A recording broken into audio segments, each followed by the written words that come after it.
It's 6:00 p.m. I'm turning the recorder on. This is the Bluff Town Council regular meeting.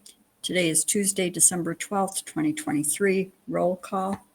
Linda Sosa. Luanne Hook. Ann Leppanen. I'm assuming Jim Sayers will jump on in a minute. Brant Murray is excused. Erin Nelson serving as town manager. Then the first item is approval of the Bluff Town Council regular meeting minutes of December 5th, 2022. 2023. Has everybody read them? Are there any changes, corrections, modifications? I had one thing. Let me just pull up which one it was on. Let's see.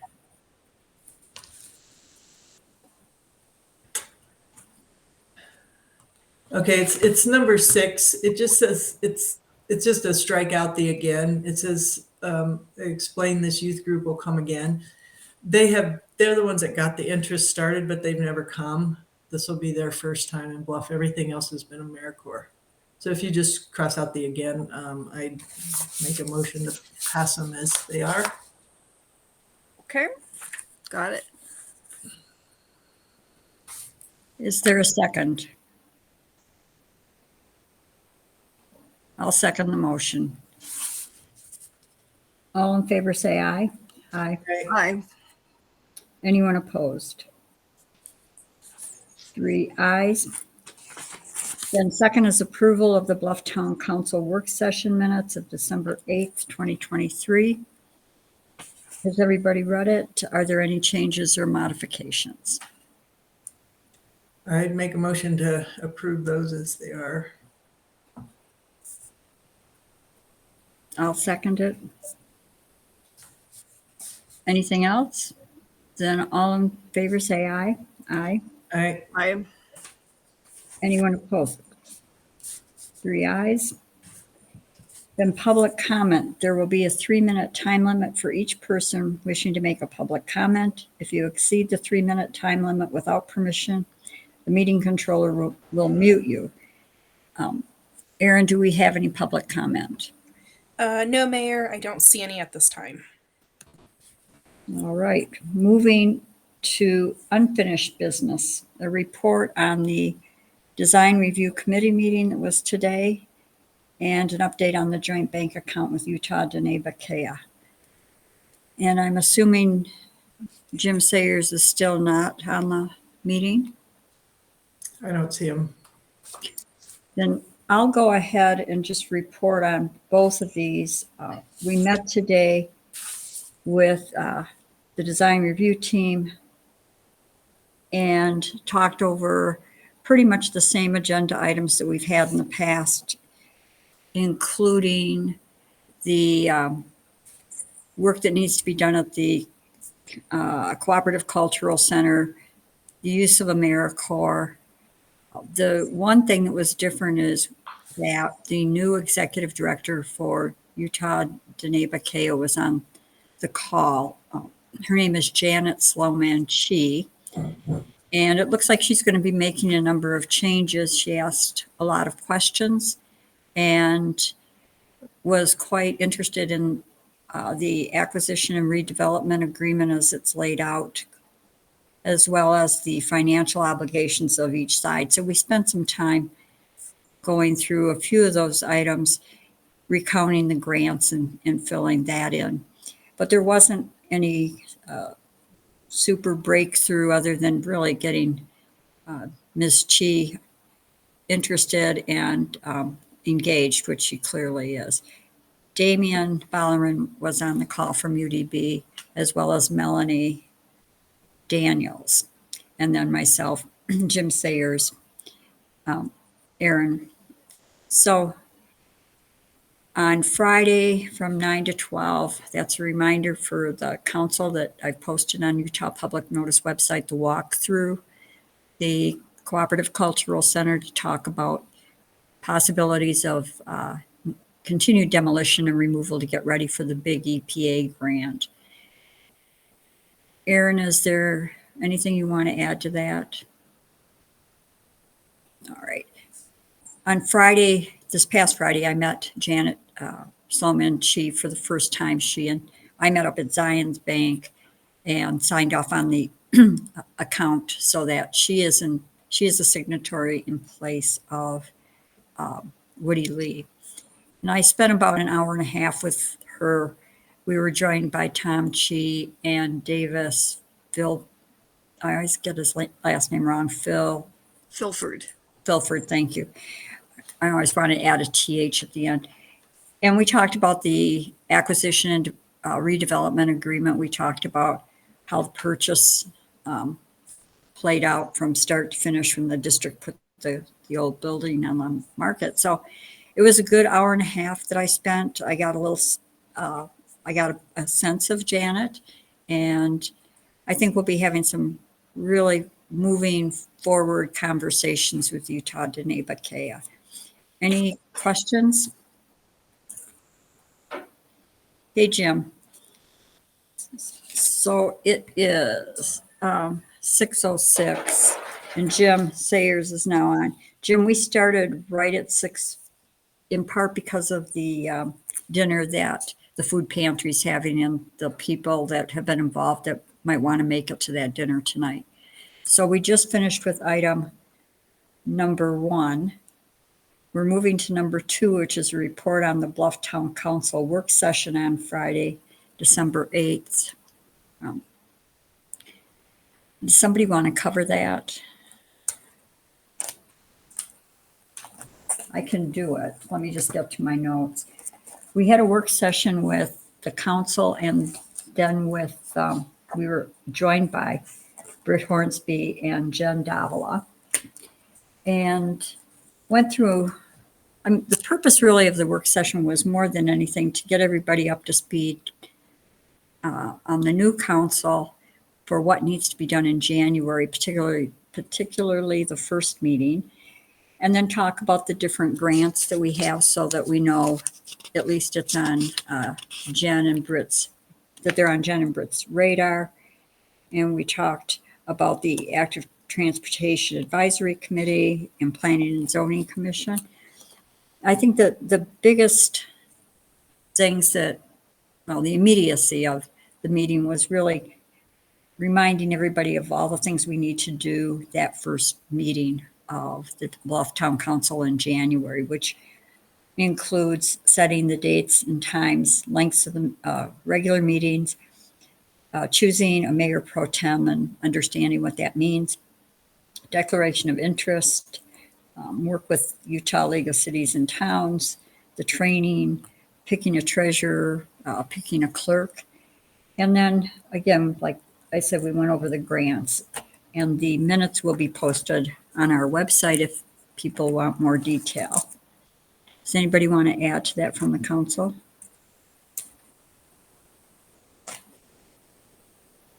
If not, then I'll move to number 3, which is an update on the discussion with planning and zoning regarding amendments to the subdivision ordinance.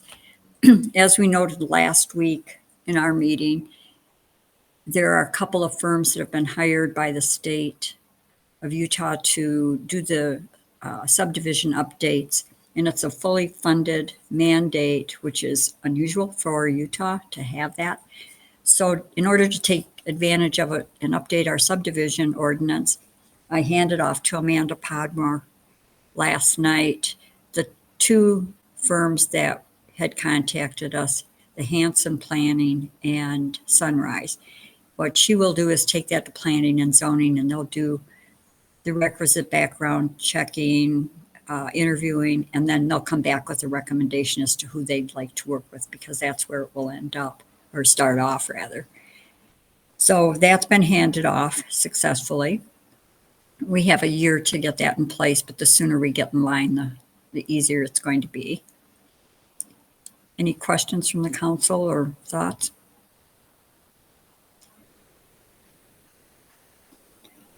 Okay, number 4, summary of the first meeting of San Juan County Council of Governments. This was set up by Sulag, Christine, and I always draw a blank on her last name for some reason. She's a legislator, and she's been hired by SULOG to do work with local governments in our regional area. And that means, let me just, sorry, I can't remember her last name all of a sudden. Anyway, what she did was reach out to the communities in that district. It's the 4 or 5 county district we're in that includes San Juan County.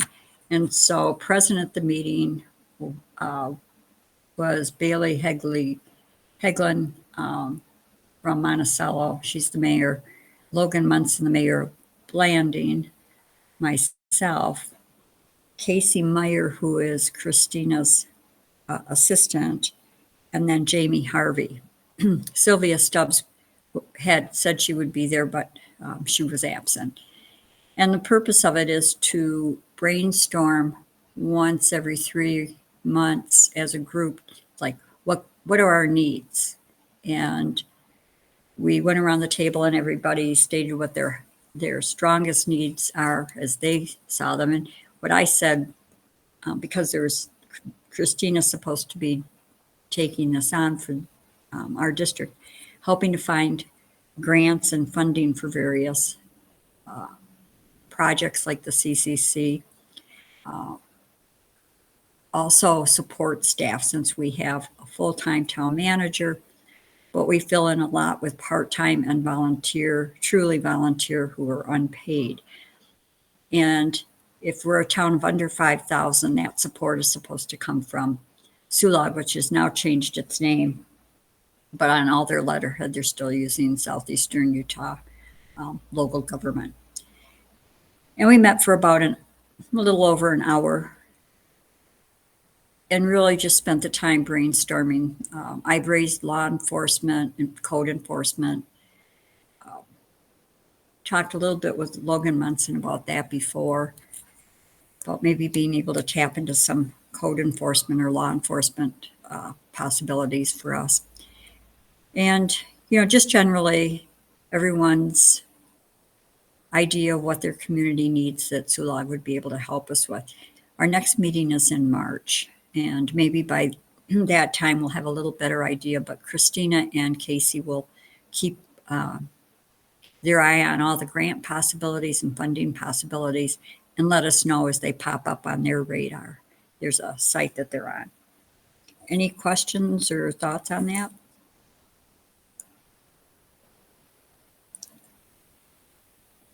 So number 5 is the discussion of possible changes to the fee schedule for Fire Mesa Kitchen, a request to use Fire Mesa Kitchen regularly, a need for a use and policy, and then public health inspector.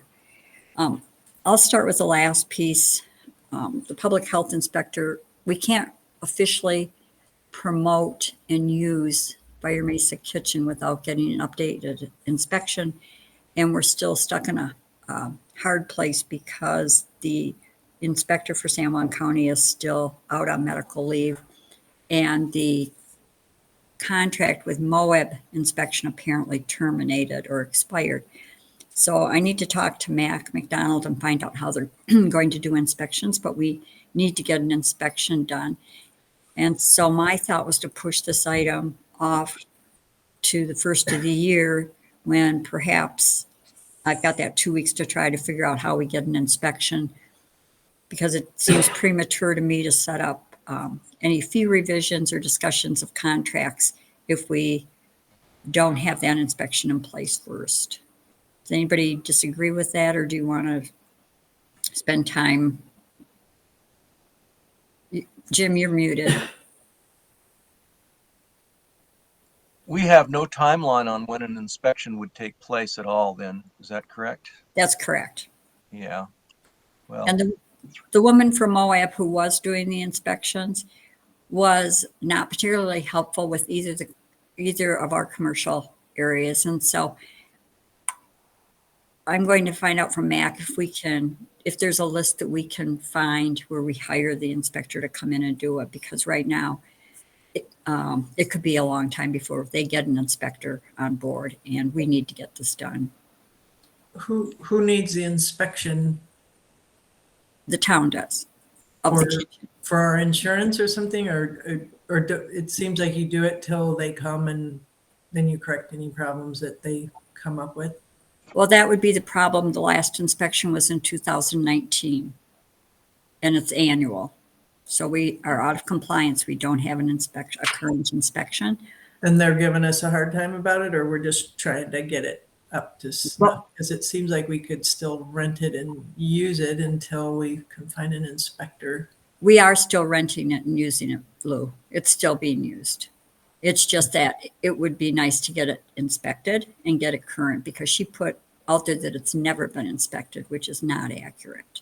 And so that's why I'm working to get the inspection. It's also, we need to have a certified food handler with a certificate in order to pass that inspection. So I'll just put it back on the agenda in January when we get a little more information, and hopefully I can find someone to do the inspection. But we are renting it, so that's. Okay, and on that longer term regular rental, I don't have any background on that. I've been thinking about it, but I don't know, like, if it's once a week or a week at a time, or two nights, Twice a week. like at night, or like could they move in and move out and clean it up? We- get out? We don't have the details. I seriously went no further when I found out that the inspector's contract had expired and we can't get anybody through the county. So that was the beginning of this week, and I just let it go and didn't get any more detail. So we'll just bring it back as soon as I find an inspector, but also we get more information about the use. I know it was requested for twice a week, but the details we don't have. If there's not anything else, we can move to the review of the Bureau of Land Management's finding of no adverse effect for the archaeological survey for the 3-mile unit wells to Lisbon gas plant right of way. Did everybody look at it? Did anybody spot any concerns or feel that we should be responding in any way? I did ask that this gets sent to Britt Hornsby, because he's our rep on the Bears Ears National Monument team.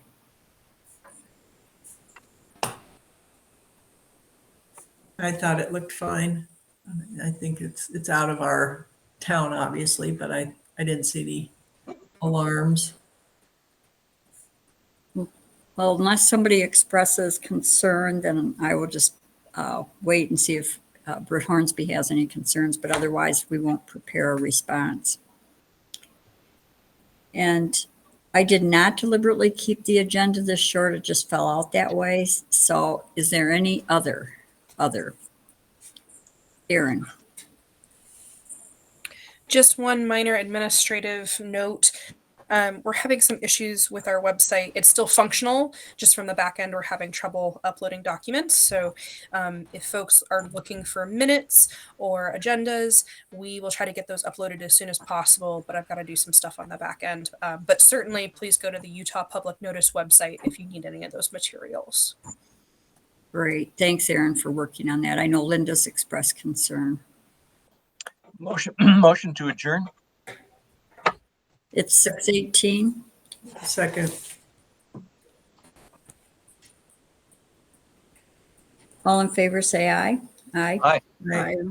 Anyone opposed? All right. Thanks, everyone, for a good short meeting. Talk to you. Okay. Good night. Night. Good night.